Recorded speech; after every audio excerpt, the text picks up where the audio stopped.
안녕하세요. 예. 병합청 소송 3대 특강들 지금부터 정리하겠습니다. 오늘 그 병합 부분 청구의 병합만 뽑아가지고 정리할 거고, 내일은 변론주의하고 문서의 증거 능력과 증거력 두 부분을 정리할 거고, 세 번째 날은 기판력 하겠습니다. 주관적 범위, 객관적 범위, 시적 범위까지 해가지고 기판력과 관련된 문제를 정리하고, 프린트로 정리할 건데, 이 프린트는 그 교재에서 발췌한 거예요. 교재에서 뽑아낸 거니까 교재 가지고 계신 분들은 그냥 교재를 정리하셔도 되고, 프린터 교재 없는 분들은 이제 프린터를 통해 가지고 수업을 들으시면 되니까, 병합, 내일 변론주의, 그다음에 마지막 기판력, 이래 세 가지 논점을 정리할 테니까, 관련된 논점들 수업에서 한번 다뤘던 내용이지만 다시 한번 심화 과정으로 한번 본다는 기분으로 그렇게 한번 정리하도록 하겠습니다. 자, 위치가 이래 돼요. 병합은 복수 소송입니다. 그죠? 복수 소송이 되는데, 복수가 되는 경우의 수를 두 가지로 나눠보면 소송물이 여러 개가 있는 경우가 있습니다. 소송물 복수가 있는 경우가 있고, 사람이 여러 명인 경우가 있습니다. 당사자 복수. 그래서 크게 나누면 소송물 복수, 당사자 복수 이렇게 크게 나누게 되고, 소송물의 복수를 우리가 병합 청구 소송이라고 부르고, 병합 청구가 여러 개 이런 기분으로 이렇게 가시고, 사람이 여러 명을 다수 당사자라고 부릅니다. 그래서 여기서 이제 공동소송, 소송창가, 그 다음에 당사자 변경까지 다수 당사자에서 정리하게 되는데, 오늘은 여기 하겠습니다. 병합 청구 소송을 정리하는데, 병합 복수되는 모습이 처음부터 복수되는 경우가 있습니다. 소송을 제기할 때부터 복수 소송이 제기되는 거, 이걸 원시적 객관적 병합이라고 부르고, 오늘 우리가 정리할 게 여기입니다. 병합 청구의 병합이라고 부르는 원시적 객관적 병합이 되고, 소송 중에 처음에는 단일 소송이었다가 소송 중에 복수 소송으로 바뀔 수도 있거든. 그걸 후발적 병합이라고 부르고, 우리 민사소송법에서 후발적 병합은 3개가 규정되어 있는데, 청구 변경, 그 다음에 중간하게 내소, 반소 세 가지가 후발적 병합이 되는데, 오늘은 여기만 하겠습니다. 청구 병합만 정리해서 살펴보도록 하고, 원시적 객관적 병합으로서 청구 병합인데, 이게 병합이 복수 소송인데, 이걸 복수 소송을 잘못 제기해버리면 소송이 너무 복잡하게 돼버립니다. 그러니까 하나의 소송물만 처리했을 때는 소송을 빨리빨리 할 수 있었는데, 전혀 상관도 없는 소송을 복수로 묶어버리면 오히려 소송만 복잡해지고 당사자 권리 구제만 늦어져 버리는 그런 단점이 발생할 수 있기 때문에, 병합되기 위해서 요건을 갖춰줘야 돼요. 요건을 충족한 것만 병합 소송이 제기될 수 있고, 요건을 충족하지 못하면 이거는 병합으로 받아주지 않습니다. 병합으로 받아주지 않고, 그러면 병합으로 받아주지 않으면 따로따로 해야 돼요. 분리심판으로 처리돼야 되니까, 병합되기 위한 요건을 갖춘 것만 하나의 소송 절차에서 같이 진행될 수 있다라고 이렇게 가시고, 그러면 병합되려면 어떤 요건을 갖춰야 될까? 어떤 요건을 충족해 줘야 될지가 첫 번째로 문제되게 되는데, 병합되기 위한 요건인데, 원시적 병합이든 후발적 병합이든 공통적으로 2개는 갖춰야 돼요. 공통적으로 2가지는 갖춰야 되는데, 그 첫 번째가 종류가 같아야 됩니다. 소송의 종류가 같아야 되는데, 민사소송은 민사소송끼리, 행정소송은 행정소송끼리 이렇게 병합이 돼야 되는 거지, 민사소송하고 전혀 관련도 없는 행정소송하고 연계돼 버리면 소송만 길어지게 됩니다. 소송만 길어지고 복잡해지는 문제가 발생할 수 있으니까, 종류가 이질적인 것은 병합으로 제기할 수 없다는 거, 그 논점을 기억하시고, 특이하게 반드시 하나 출제가 될 수 있는 것들을 하나 기억하셔야 될 게, 재심에다가 민사상 청구를 병합시킬 수 있을지가 문제되거든. 재심 제기하면서 부당이득이나 손해배상이라는 그 민사상 청구를 같이 병합해서 제기를 같이 한꺼번에 받을 수 있는지. 왜냐 그러면 재심 제기할 수 있다는 말 자체가, 판결 자체가 부당하게 나왔거든요. 부당하게 판결이 나온 거기 때문에, 그러니까 상대방이 원고나 법원을 속여서 판결을 냈기 때문에, 그 부당한 판결에 대해서 내가 재심을 거치고 또 손해배상이나 부당이득 반환 청구를 해야 되는데, 그러면 소송을 2번 해야 돼. 피해자가 소송을 2번 해야 되니까, 그냥 재심 제기하면서 민사상 청구, 부당이득이나 불법행위를 같이 병합으로 제기해버리면 피해자가 한 번에 구제될 수 있는 장점이 있기 때문에, 이거 병합으로 제기하면 받아줘야 되는 거 아닐지가 문제되게 되는데, 판례가 부정한다는 거, 판례가 인정하지 않게 된다는 거, 그 논점을 기억을 하시고, 그 다음에요, 관할이 공통돼야 돼요. 관할 자체가 공통돼야지 병합을 제기할 수 있는 거고, 관할 자체가 달라져 버리면 그때는 병합이 안 돼. 병합이 되지 않는데, 이거는 우리나라에 이 제도가 있습니다. 관련 재판적이라는 제도가 있다.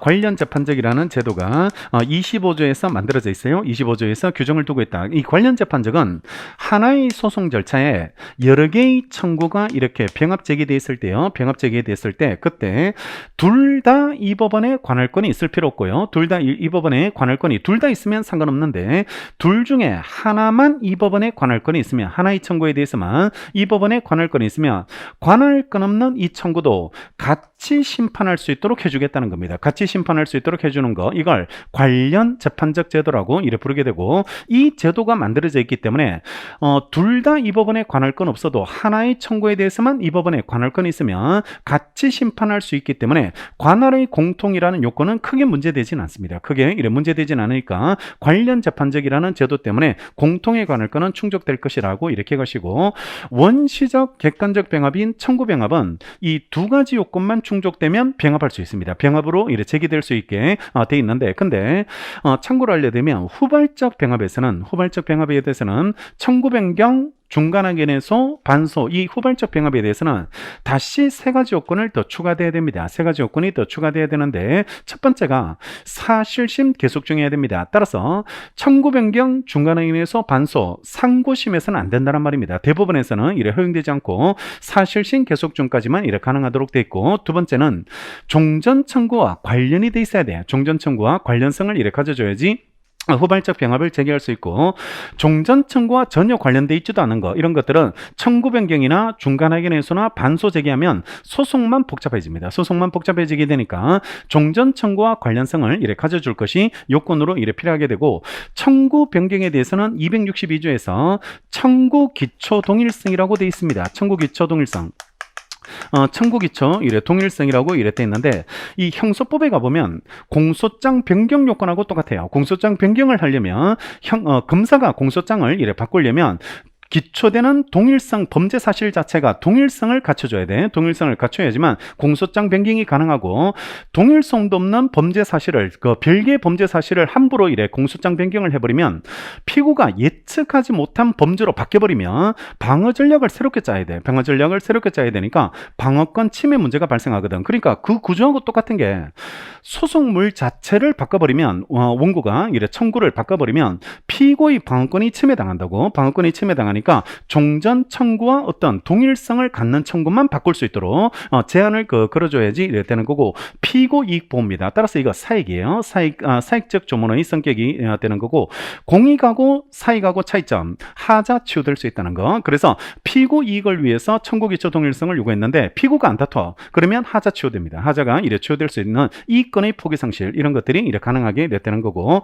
반소도 본소와 어떤 관련성을 가져줘야지만 반소 제기를 할 수 있는 거고 우리 조문에 따르면 269조에서 본소 청구와 관련되든지 아니면 본소 방어 방법과 관련성을 가져줘야 돼. 그래서 청구와 관련되든지 방어 방법과 관련돼 있든지 관련성을 가진 것들만 반소 제기가 이래 가능할 수 있도록 이래 돼 있고 이것도 똑같이 사익입니다. 원고 이익보호 사익을 위해서 요구하게 이래 된다는 거.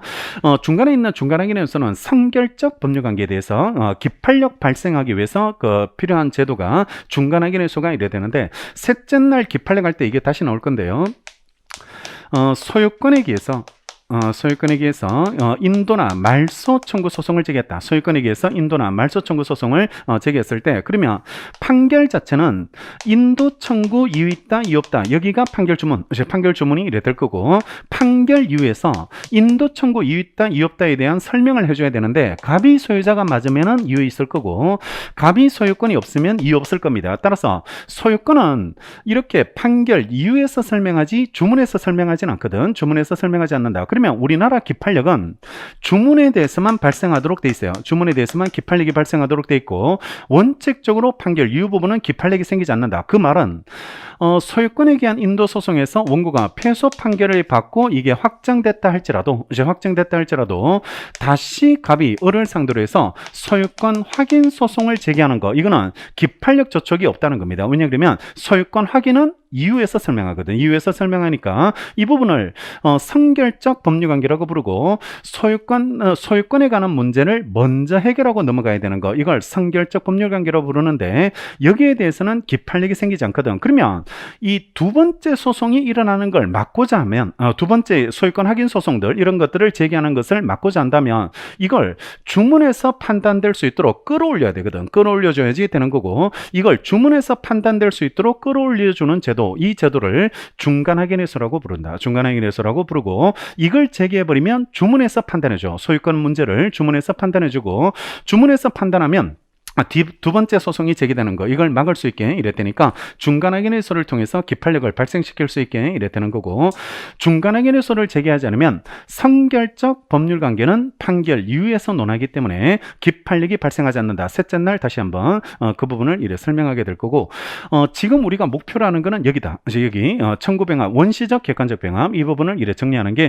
필요하게 되고 원시적 객관적 병합에서는 두 가지면 요건만 이래 필요하면 되는 거고 후발적 병합은 사실상 계속 중, 그 다음에 관련성, 그 다음에 절차 지연을 시키진 않아야 돼요. 소송이 길어져서는 안 되거든. 길어져서는 안 된다는 그 세 가지 요건이 더 추가가 이래 돼야 되는데 총 공통 요건은 똥통에 빠진 사이는 길어서는 안 되는 거예요. 길어서는 안 되게 이랬다니까 총 5가지 요건이 후발적 병합에서는 필요하고 지금 원시적 객관적 병합인 청구 병합은 똥통만 있으면 된다. 그래서 원칙적으로 이거는 필요 없다. 원칙적으로 이래 필요 없게 되니까 관련성은 청구 병합에서 요건이 되지 않는다는 거 그걸 전제하고 이래 지금부터 이래 정리하고